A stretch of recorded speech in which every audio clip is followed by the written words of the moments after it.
Hi, my name is Joe Hibbert, lecturer and teaching and learning coach at Stratford and Avon College. This is how to get the very best out of your learners with the help of a classroom support assistant.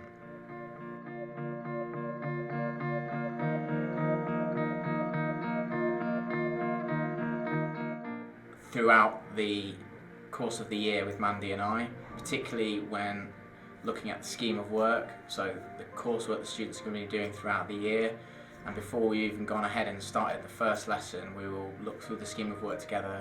I will email the scheme of work to Mandy and she will give me advice and guidance as to where her involvement could be within the classroom, and we think about, Mandy gives me some advice on specific tasks that might engage the students, things that she's perhaps done in the past with students that need her support that have been really effective to ensure that they achieve the learning outcomes. I always look at the planning and think, what can my students achieve and how can they achieve it?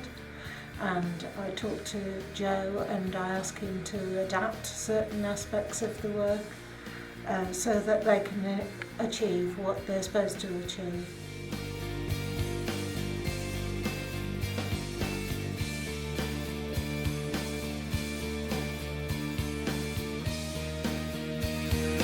I feel like if I'm going to try and do something and I can't work it out, instead of being like frustrated and be like, oh no, I'm not going to do this, she'll help us like sit down and work it out and realise how simple it was in the first place. When she's helped me with my confidence, I never spoke much at the beginning of the year. I'm having Mandy there making sure I'm doing everything right. It's made me more confident to put my hand up and answer questions.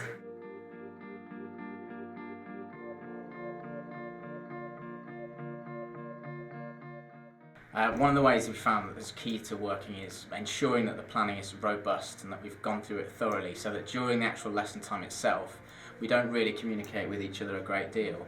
I know that I'm confident that Mandy's aware of what she needs to do and that she's able to support the learners that have been identified as needing her support, and I can almost concentrate on the wider group to ensure that everyone's engaged and everyone's taking part in the lesson activities. Part of my role actually is to get the students not to need me. My ideal goal is to be able to adapt the task so that they understand what they're doing, and then I can then move on and go and help somebody else. And usually I just get distracted and talk to someone, and then Mandy comes over and she helps me get back on track, and she asks me questions about what I have to do, and then it makes me think about what I should write down, how to complete it. Differentiation is ensured that because the learners that need that extra support have Mandy's attention, Mandy's able to concentrate her ability with those students, and the more able students can be stretched and challenged with extension activities where necessary. I also get quite distracted easily, so Mandy's always coming over to me to make sure I'm on task, doing my work, and then asking me to get feedback on my blog, otherwise it wouldn't get done. So if Mandy is around, she always comes and checks on us, so she makes it us all like on track and everything, and motivated. So,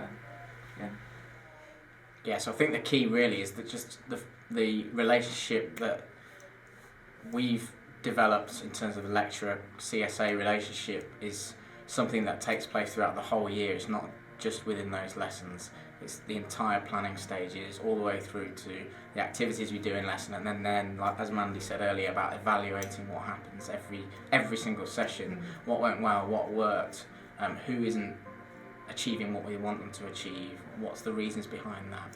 It's things that perhaps Mandy's noticed that I didn't pick up on during the lesson as things we can focus on in future. What activities really did work, how were they engaged, how were the learners showing that they were able to work in a team, or problem solving. Again, going back to those core skills that we're hoping to ingrain or embed within them that they can then take into further education or the workplace in future. Most of our communication goes before and after the lesson, emails, conversations in corridors, or actual formal meetings where we've got together and sat and sort of planned or had a chat about what we're doing.